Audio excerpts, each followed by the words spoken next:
नमस्कार, मैं तट पर आपका स्वागत है। प्राचीन भारत के इतिहास के लिए घटना चक्र की जो सीरीज स्टार्ट की गई थी, उसी सीरीज को आगे बढ़ाते हुए आज एक नए टॉपिक पर बात करेंगे। आज के क्लास का टॉपिक है बौद्ध धर्म एवं जैन धर्म। आज के क्लास में बौद्ध धर्म एवं जैन धर्म से जितने भी महत्वपूर्ण प्रश्न हैं घटना चक्र में, उन सारे प्रश्नों को देखने का प्रयास करेंगे। आइए क्लास की शुरुआत करते हैं और पहला प्रश्न लेते हैं। गौतम बुद्ध का जन्म कब हुआ था? क्वेश्चन पूछा है कि गौतम बुद्ध का जन्म कब हुआ था?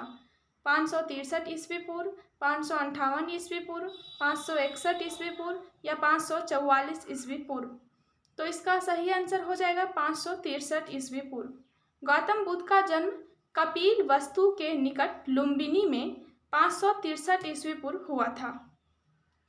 इनके पिता सुदोधन जो शाक्यगण के प्रधान थे तथा माता माया देवी थी। माया कहीं कहीं देता है महामाया, तो दोनों ही इनकी माता का ही नाम था महामाया देवी, जो कोल्य गणराज यानी कोल्य वंश की राजकुमारी थी।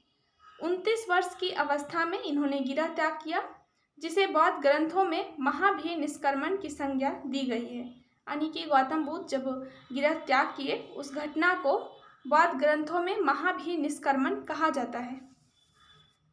गौतम बुद्ध का जन्म कब हुआ था? तो 563 ईस्वी पूर्व हुआ था, कपिल वस्तु के लुम्बिनी वन में।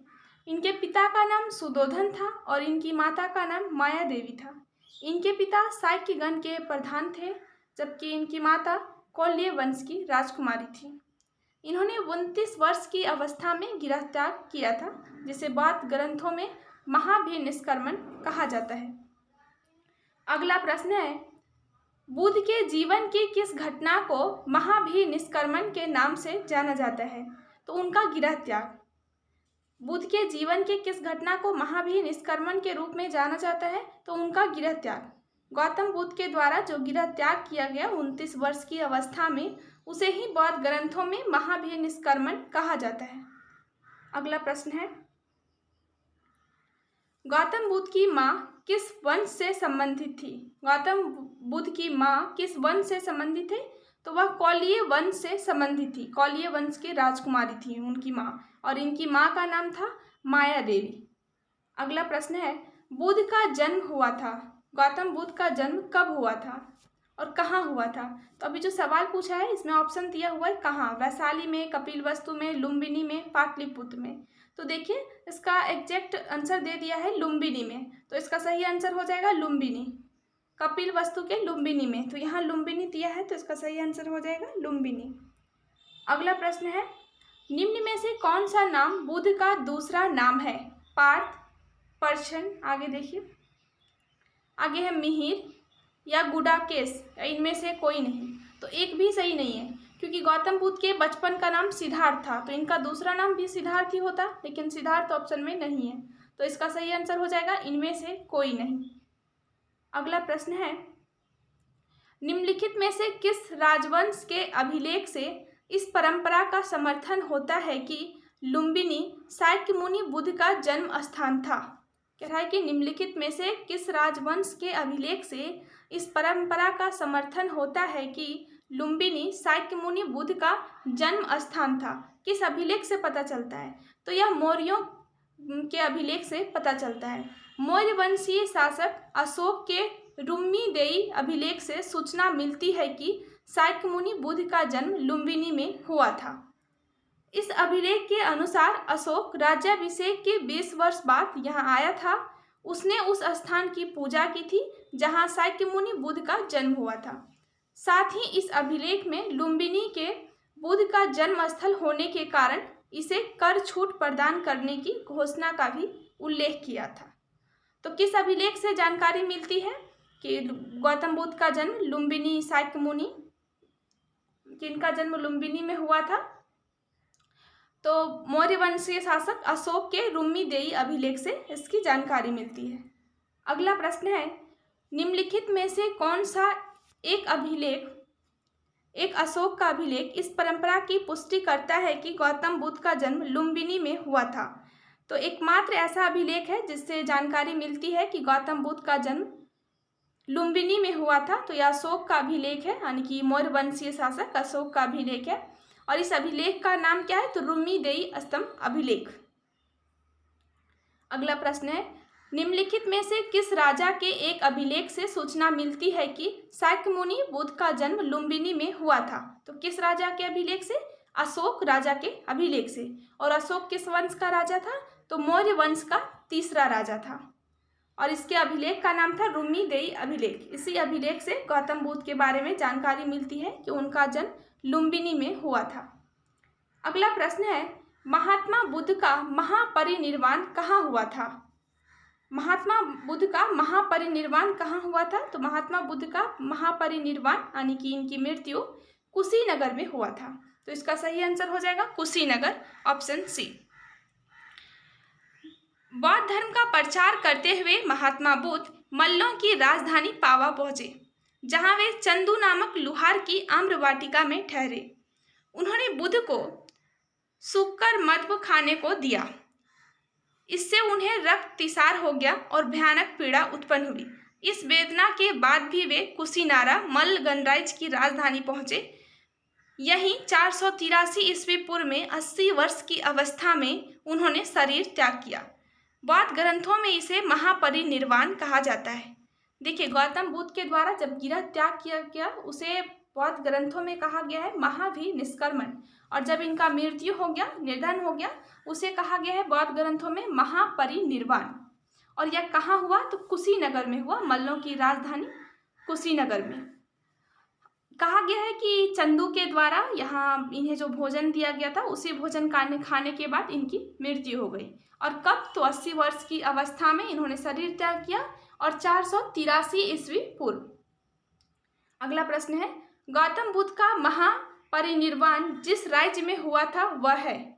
अंग, मल्ल, मगध, वत्स। तो मल में। कहाँ हुआ था? मल में। अगला प्रश्न है, गौतम बुद्ध ने किस स्थान पर निर्वाण प्राप्त किया था? तो कुशीनारा में। कहाँ? कुशीनारा में।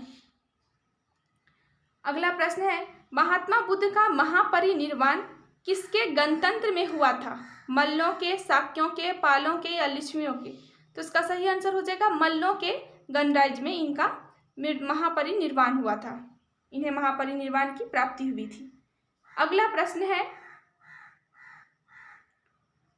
है महापरिनिर्वाण मंदिर अवस्थित है। महापरिनिर्वाण मंदिर कहाँ अवस्थित है? तो महापरिनिर्वाण मंदिर कुशीनगर में ही स्थित है, जहाँ गौतम बुद्ध का निधन हुआ था, जहाँ इन्हें निर्वाण की प्राप्ति हुई थी, वही महापरिनिर्वाण मंदिर है। तो इसका सही आंसर हो जाएगा कुशीनगर। अगला प्रश्न है, निम्नलिखित राज्यों में से किसका संबंध बुद्ध के जीवन से था? अवंती, कोसल, गांधार, मगध। कह रहा है कि निम्नलिखित राज्यों में से किसका संबंध बुद्ध के जीवन से था? अवंती, कोसल, गांधार, मगध। देखिए, गौतम बुद्ध का संबंध कोसल और मगध गणराज्य से था। तो इसका सही आंसर हो जाएगा ऑप्शन सी, 3 और 4 दोनों। कोसल और मगध दोनों ही राज्य गौतम बुद्ध के जीवन से संबंधित था। विकल्प में दिए गए महाजनपदों में से कोसल एवं मगध महाजनपदों का संबंध बुद्ध के जीवन से था। गौतम बुद्ध ने अपनी शिक्षा के प्रसार हेतु मगध एवं कोसल दोनों राज्यों में भ्रमण किया था। तो इसका सही आंसर हो जाएगा ऑप्शन सी। अगला प्रश्न है, गौतम बुद्ध द्वारा अपने धर्म में दीक्षित किया जाने वाला अंतिम व्यक्ति निम्नलिखित में से कौन था? आनंद, मोगलान, सारिपुत्र, सुभद। तो इसका सही आंसर हो जाएगा सुभद। गौतम बुद्ध के द्वारा अपने धर्म में दीक्षित किया जाने वाला अंतिम व्यक्ति सुभद था, जो इनका अंतिम शिष्य भी इसे कहा जाता है, सुभद को। अपने जीवन के अंतिम वर्ष में गौतम बुद्ध अपने शिष्य चुन के यहाँ पावा पहुंचे, जहां इन्हें भोजन सामग्री दी गई खाने के लिए, और वे अतिसार रोग से पीड़ित हो गए। फिर वे पावा से कुशीनगर चले गए और यहीं पर सुभद को अपना अंतिम उपदेश इन्होंने दिया। तो गौतम बुद्ध के द्वारा अपने धर्म में दीक्षित किया जाने वाला अंतिम व्यक्ति सुभद था, जो इनका अंतिम शिष्य था। अगला प्रश्न है, बुद्ध द्वारा रूपांतरित निम्न व्यक्तियों में से कौन सा अंतिम था? आनंद, कौशल, वसुमित्र, सुभद। तो इसका सही आंसर हो जाएगा सुभद। अगला प्रश्न है, बुद्ध ने अपने जीवन की अंतिम वर्षा ऋतु कहाँ बिताई थी? बुद्ध ने अपने जीवन की अंतिम वर्षा ऋतु कहाँ बिताई थी? तो इसका सही आंसर हो जाएगा वैशाली। बुद्ध ने अपने जीवन की अंतिम वर्षा ऋतु वैशाली में गुजारी थी। अगला प्रश्न है, निम्नलिखित में से कौन सा एक बौद्ध मत के निर्वाण की अवधारणा की सर्वश्रेष्ठ व्याख्या करता है? तृष्णा रूपी अग्नि का शमन, स्वयं की पूर्णता, अस्तित्वहीनता, परमानंद एवं विश्राम की स्थिति, धार्मिकता, मानसिक अवस्था। कह रहा है कि निम्नलिखित में से कौन सा एक बौद्ध मत के निर्वाण की अवधारणा की सर्वश्रेष्ठ व्याख्या करता है? तो बौद्ध धर्म में निर्वाण की अवधारणा की सर्वश्रेष्ठ व्याख्या ऑप्शन ए कर रहा है, तृष्णा रूपी अग्नि का शमन। कह रहा है तृष्णा यानी कि जो पाने की इच्छा, जब इसका अंत हो जाएगा तो अपने आप निर्वाण की प्राप्ति हो जाएगी। तो तृष्णा रूपी अग्नि का शमन बौद्ध धर्म में निर्वाण प्राप्त की अवधारणा का सर्वश्रेष्ठ व्याख्या करता है। तो इसका सही आंसर हो जाएगा ऑप्शन ए। अगला प्रश्न है, अलार कलाम कौन थे? अलार कलाम बुद्ध के एक गुरु थे, बुद्ध के एक शिष्य थे, एक प्रतिष्ठित बौद्ध भिक्षु थे, बुद्धकालीन एक शासक थे। तो अलार कलाम बुद्ध के गुरु थे। महाभिनिष्क्रमण के बाद ज्ञान की खोज में महात्मा बुद्ध अलार कलाम के आश्रम में पहुंचे तथा उनसे दीक्षा ली। अलार कलाम के आश्रम में उन्होंने तपस्या की, किंतु इससे बुद्ध संतुष्ट नहीं हुए। अलार कलाम सांख्य दर्शन के आचार्य थे तथा अपनी साधना शक्ति के लिए विख्यात थे। तो अलार कलाम कौन थे? गौतम बुद्ध के एक गुरु थे, जो कि सांख्य दर्शन के एक महान आचार्य थे। अगला प्रश्न है, महात्मा बुद्ध ने अपना पहला धर्म चक्र परिवर्तन किस स्थान पर दिया था? धर्म चक्र परिवर्तन का मतलब होता है कि अपना पहला उपदेश। तो महात्मा बुद्ध ने अपना पहला उपदेश किस स्थान पर दिया था? तो इसका सही आंसर हो जाएगा सारनाथ। महात्मा बुद्ध ने अपना पहला उपदेश सारनाथ में दिया था। तो आज के क्लास में इतना ही, फिर मिलते हैं अगले क्लास में। अगले क्लास में इससे आगे जो भी प्रश्न होंगे उन सारे प्रश्नों को देखेंगे। Thank you.